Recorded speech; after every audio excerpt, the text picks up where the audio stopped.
Hello, everyone. Thank you for sticking around through the break. You are watching the Trans Day of Visibility celebration on GDQ Hotfix.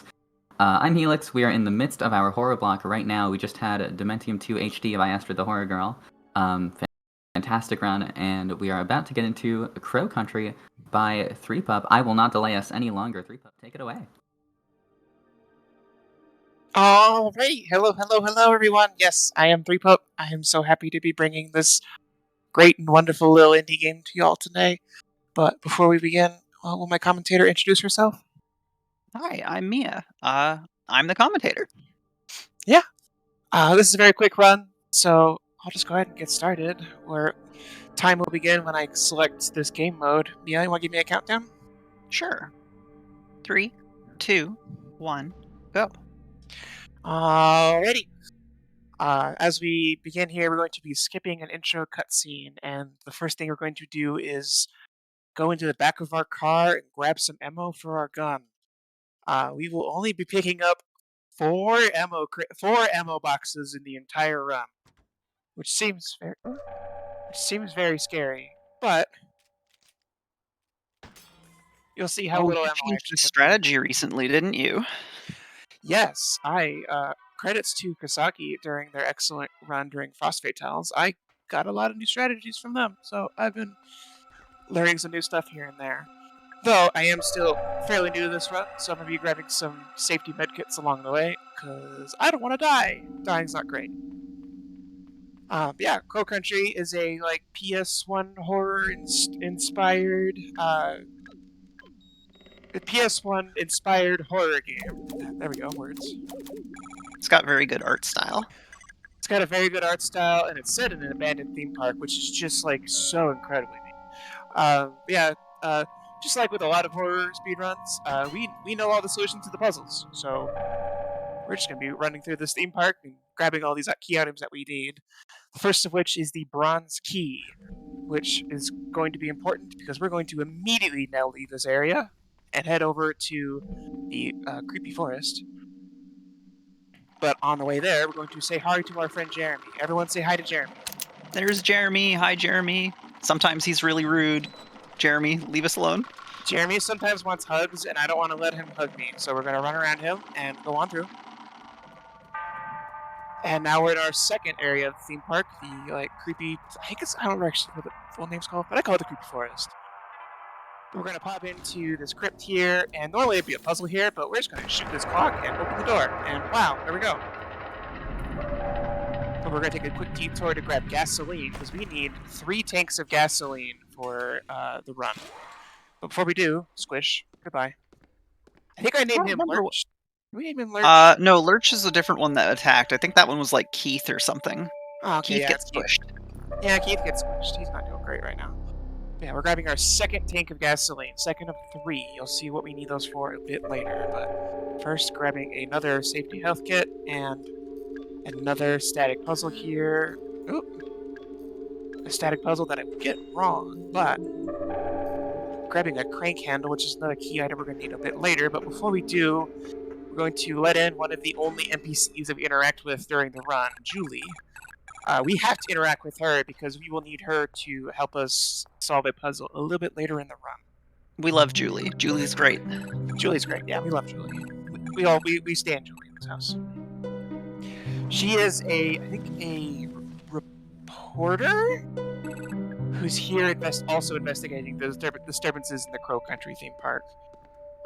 You can tell she's a business lady because she has a briefcase. Yes, exactly. On that note, while we're walking through here, just basic plot for this game, we play as Special Agent Mara Forrest. Don't pay attention to how young Mara looks. Trust us, she's a special agent. Ow. I guess she's like a young special agent, or... Yeah, for sure. Yeah, she's here investigating disturbances in the creepy, abandoned Crow Country theme park. So named for its founder, Edward? I think it's Edward Crow. I was wondering where all the crows were in this game for so long, and there's like one crow thing near the end. Yeah. This makes a lot more sense now.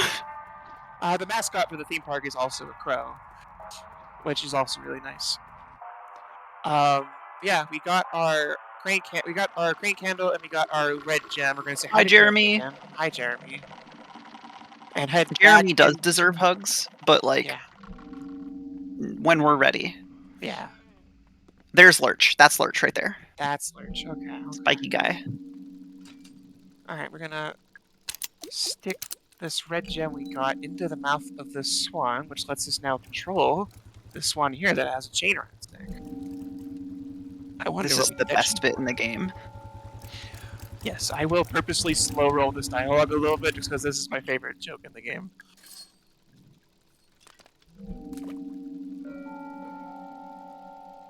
Oh my god. I just love that joke so much. Also took a quick little detour there to go grab just a safety antidote. Mostly a marathon safety thing. In case I get hit and poisoned by something, I want to be able to cure my poison. Yeah, we stick our bronze key into a little mailbox, and now we're in this secret, like, excavation area. I wonder what's going on in here. I'm gonna go ahead and use some of these key items that we've gathered during the run. Are you just pouring liquid in there? What was that? I believe it's pouring, like, resin. Okay. Oh, is that the resin? It's a chunk. Okay. Yeah, it's a big resin chunk that we're then going to melt with the gasoline that we've gathered, which is going to be melting while we do that. I'm going to go grab another safety heal here while it melts. And we grab a little mask here. A mask that we're going to need pretty soon. We're going to go right back to the creepy forest and go grab another key item in one of my least favorite parts of the game.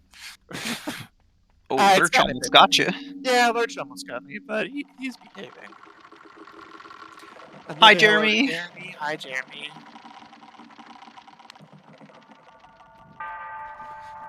We're going on through here. We're going to say goodbye to him. He poisons you. We don't want to see him. Put the mask in here, which lets us now enter the Witchwood. And then here's another puzzle here, but we know the solution. It's just kick this twice. Don't get hit by this thing. It hurts a lot. Oh. I always forget that's there. Yep. Kick it twice again. On the other side of it. Kick it twice one more time.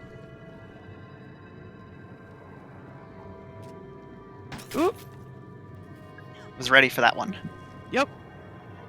And then we're going to be going to that pool of water in the center for another key item we're going to be needing. We're going to stick our hand into the suspicious pool, grab a trident, which And will then be it just useful. gets all spooky. It gets all scary in here, but we know a defined route that will get us out here safely every time, so that's what we do there. But whoa, no. Alright. Oh, you got hit. Did I get hit? There's like a little bit of blood on your skirt. Oh, it's gone Oh, now. yeah. Never mind. Now, for the funniest part of the game, we're going to put the crane candle in here and just slowly sit here as we turn the crane. Ba-ba-da-ba-da. I don't like this part. I don't like this part one bit. For those who are concerned about jump scares, this is like the only thing I would consider a jump scare in the game, right when we walk into this door here. It tricks you to thinking you're going to get, like, poked by the door, but no, you're fine. We're going to walk through here into our third area, the undersea kingdom. And then we're walking back here to the arcade, but before we do anything here, we're going to accidentally interact with this thing. But more importantly, we're grabbing our first grenade. We will need 4 grenades by the end of the run for a quick kill that we're going to execute on the boss. We're going to get one here and talk with another NPC here. His name's Marvin. He's a weird dude. We don't like him. He's actually introduced as Weird Dude before you find his name. Yeah, he's a weird dude. I don't like him. Before we go to the next area, we're going to go into the back rooms here. And will spit us out in the restaurant in the Undersea Kingdom. We're at another puzzle here. We need to just shoot these little animatronic dinosaur sea monster things, and they will all look at us. And then we'll open this chest that will give us the silver key. Totally normal things to have in a theme park, by the way. Yeah. Shoutouts to the horror game trope of different colored keys. Actually, we're going to take a quick little shortcut there by entering the most secure password in the world. And that will get us back into the arcade. And now for my actual least favorite part of the run, the arcade. What are you talking about? This is the best. We need to get a certain target score in every one of these arcade games. 2 in the Dolphin Dash. We need to get 4 in the Speedboat Challenge. We need to not hit a bomb. Now you all get to make fun of the speedrunner as I forget these trivia questions. Oh no! 6 million? Oh no! Cause extinction of the dinosaurs. Rising sea levels. Oh no. Threepup! Threepup, she's floundering, no! Okay, we're good, we're good, we're good. Okay, okay. You only have to get one right? You only need to get one question right for the mermaid quiz, but it's just... Oh no. You'd think I would sit down and memorize the trivia questions, but I don't. So every time I run, it's just like, do I get the questions I know the answers to? I don't know! It's okay, it's funnier that way. Yeah, it's much funnier that way. Do it for the content. What really killed all the dinosaurs? Rising sea levels. I did volcano last time, and it wasn't right. So I don't know what the correct answer is there. But... Threepup, the volcano didn't kill all the dinosaurs. But like, the meteor is like... I don't want to defend myself right now. Okay, I'm embarrassed already. Oh, it's okay. Unlike Jeremy, I will give you a hug. Oh, okay, that's great. Yeah, we got our... After embarrassingly finishing the trivia questions, we now got our data disk. But we're not going to actually use that right this moment, because we're actually going to take another quick detour back out to the parking lot. This time to another trunk of the car to get some shoes. We get new shoes? Yeah, we get some new shoes. I haven't seen you use these yet. This is going to be weird. These are the running shoes. They're a secret in the game. Oh, wow, you run fast. Yeah, it, like, makes you really fast, but also makes you kind of control, like hover boots from Ocarina of Time. It's a little awkward. So it takes I'm here for this. I'm here for awkward running. We're in our second secret area here. We're grabbing another grenade. And we're going to use our first instance of the data disk to solve a puzzle here. Which lets us get the flamethrower. Wow! Wait, this is a secret area and it's got like so the weapon is secret? The weapon counts as a secret, yeah. The game has 15 secrets to find, which can range from like different weapons like the flamethrower or like upgrades and stuff. Actually, we need to enter here. The flamethrower is one of those secrets, and I'm going to take a quick safety heal here. And we don't actually use the flamethrower as a weapon in the run, funny enough. But you'll see what we use it for a bit later, because we do still need to use it at some point. Alright, I'm going to go insert the silver key here and ignore the strawberry jam on the walls. Shoutouts to the sound effects in this game, by the way. Oh yeah, that's great. And put another password here, and now we've powered on the elevators, so we can now go downstairs into the obligatory horror game creepy secret basement. That guy just watched you enter the password and just didn't... That's Tolman. We'll talk to him later. Okay. We're a little busy right now. A quick shout out for tech and also anyone listening. This is the part of... Oh, that's not what I wanted to grab. Okay. Oh, that's no. Fine. This is the part of the game that's loud, right? Yes, this is the part of the run that gets really loud, strangely. Especially the minecarts. So there might be some spikes in volume coming up. All of the sound design in this is something that you can do. You can like adjust the volume, but weirdly enough, some of these sounds are just unaffected by any volume slider. But it is actually an indie game, so we give him a pass. Yeah. Alright, grab our third tank of gasoline, and that is the... okay, we're going to take a heal here. We're gonna take our. We just got lunged at. Ah! Walking in here, shoot this generator, which makes Oh. another very loud sound for some reason. That one gets me every time. Apologies for the audio spikes, but we're moving on through. Up to the elevator. Cool. Alrighty, we're taking the elevator back up to the main area,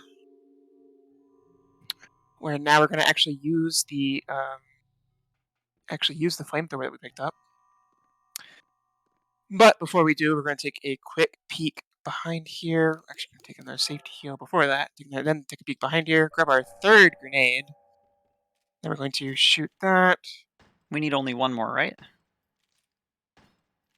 Yeah, I'm just we're gonna load our flamethrower here, and this is the only time we use the flamethrower to. This lets us skip an entire sequence of getting a key item.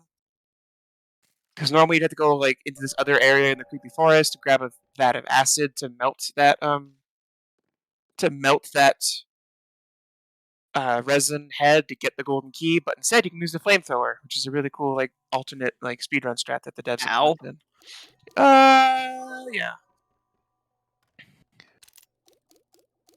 And then because we shot the generator earlier, this door is no longer electrified, which means we can open the door. Anybody who may have noticed that Threep was just kind of shooting the wall earlier. She accidentally picked up a handgun ammo before, which is why she was getting rid of some of the excess ammo. And we'll be coming up to a reason for that in a little while. Yeah, that will not pay off until the end of the run. But yeah, we do want to have no ammo by the final puzzle. She's running around right now because there's little things on the floor. Yeah, I need to prep a puzzle solution because another boss is about to spawn. But we can instead just prep this puzzle, and the door opens, and we can leave. You're supposed to, during the boss fight, or after, I guess, I don't know, hit all those tiles in order, but you can just do it before the boss fight as well. Really cool part about this game is that like there's so many alternate paths to everything. Like all of the bosses have different like alternate like exits or quick kills or something that you can use. It's really neat. This game is really cool. I'm going to. This game is almost like it's built for speedrunning, which is incidentally Pro Country sponsored Frost Fatale, so yeah. Maybe they had speedrunning on the mind.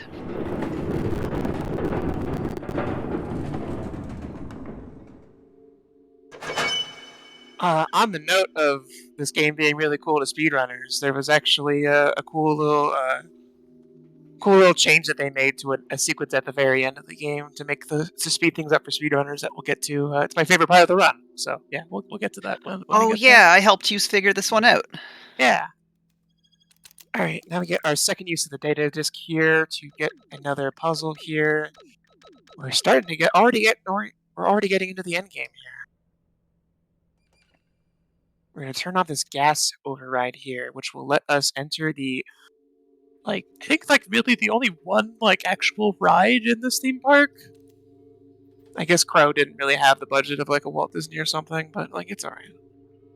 Yeah, sorry, we spent our whole budget on monsters. Yeah. There's a big creepy box here. I wonder what that's about. We'll come back to that later. But for now, we're running through here. The box is shaking. I know, right? Isn't that weird? We're going to instead open this door here. Pop in here just to get a quick little story trigger for the main character to go oh yeah, we need someone else to help us out with us. And that someone else will be back over here. Hey, Threep. Mm-hmm. I got a question for you from the chat. What's your favorite game you've ever speedrun? My favorite game I've ever speedrun.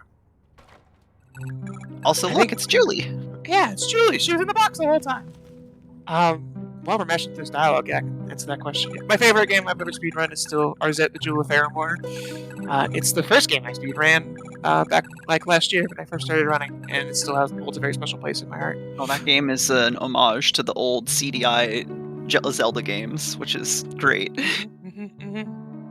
That was the first thing I commentated for you. Yeah.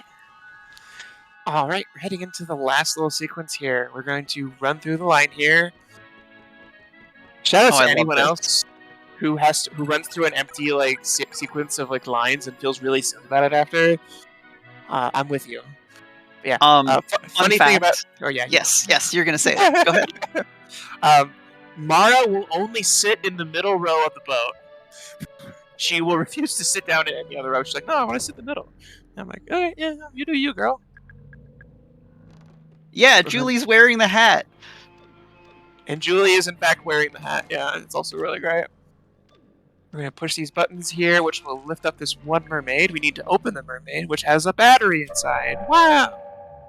Shout out to robot game. mermaids. Yeah.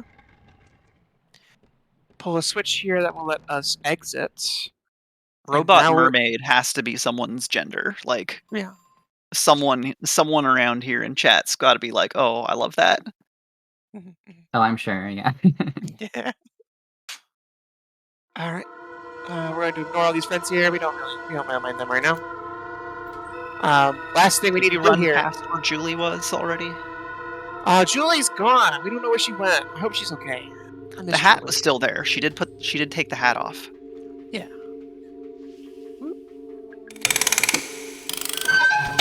This is the last minecart of the run, I promise.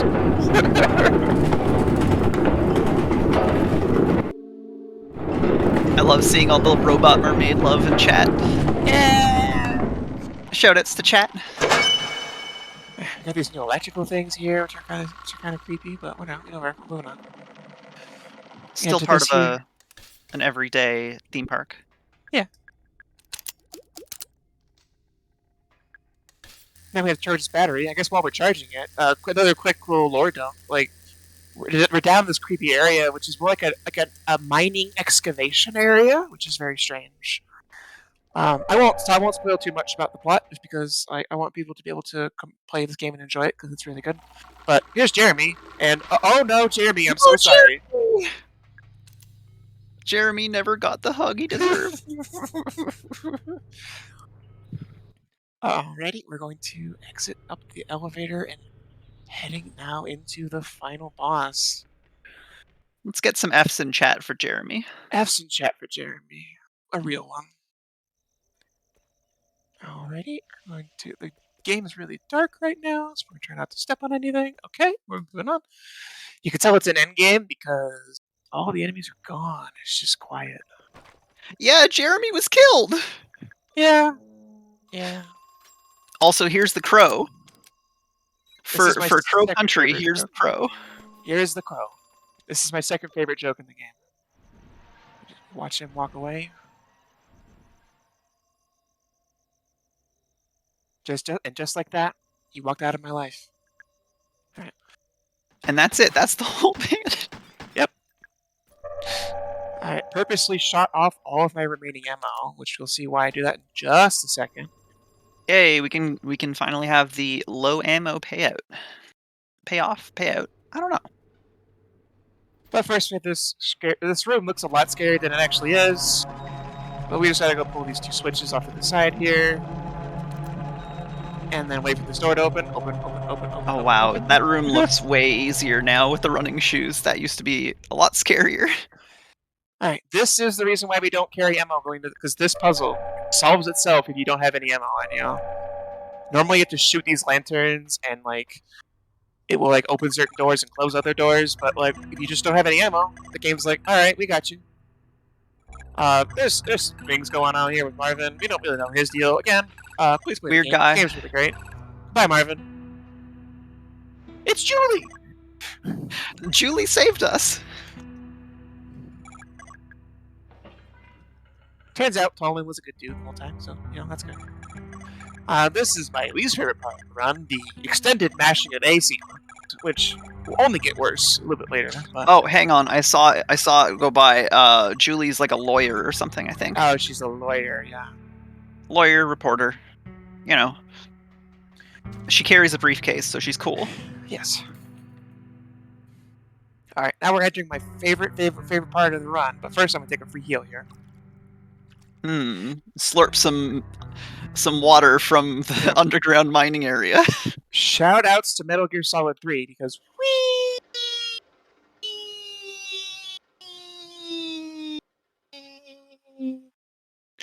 I love that because your voice cut out for me a few times, it just sounded like clipped wheeze. Yeah, me too. It's perfect. Yeah, that's the devs of the game. Normally in the vanilla game, you have to like slowly climb down that ladder. It's like a really moody, dark moment. It's like you're descending into the darkness. But in the speedrun, once you beat the game for the first time, you can just like hold the B button and down at the same time, and you just slide down. You just slide down the ladder. It's great. Alrighty, we're entering into the final fight here. I have not seen you do this with the low ammo strat. Where we have, oh yeah, we are infected, but yeah. Alright, now before the actual boss happens, we have to sit here and just mash A bunch. This is a big lore dump of just like everything that went wrong at the Crow Country theme park. Yeah, we're skipping past it. No spoilers for folks who want to enjoy the plot. No spoilers, or at least light spoilers, just for people who want to play this game on their own. I really recommend playing the game on your own. This was my first survival horror game I played to completion on my own. I think it's a really friendly first game for those who want to dip their toes into the genre. It's not super scary. It's actually got a really nice sense of humor. And like was mentioned earlier, there was only that one kind of not actually jump scare, so it's really good. No like sudden. Well, I guess aside from the audio bugs, no sudden like loud noises. It's good. Alright, but we're getting to the end of this monologue here. Crow is going to sit in his chair and rock back into this suspicious-looking pool of water. We're going to get my aim ready, and we need to wait for these tendrils to enter the pool, and we're going to wait a couple seconds, and I'm going to start tossing grenades into... I might have messed that up. Okay. Okay, we might have messed up that quick kill, but we're going to back up.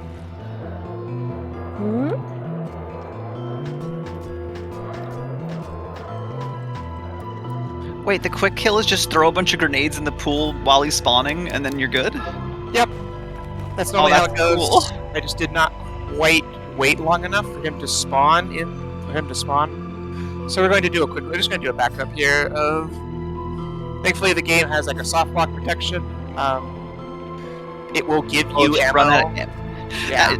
You know that's Julie putting it down the slides, right? Like, Julie's the one doing that. 100%. Yeah, Julie's a real one.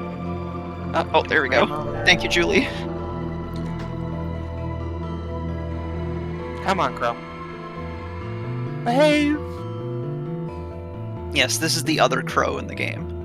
Yes. Doesn't look like one. I think he got you. There we go. We got there. That wasn't that bad. We're going to then get one final shot in, and time will come up once I push the final A button here.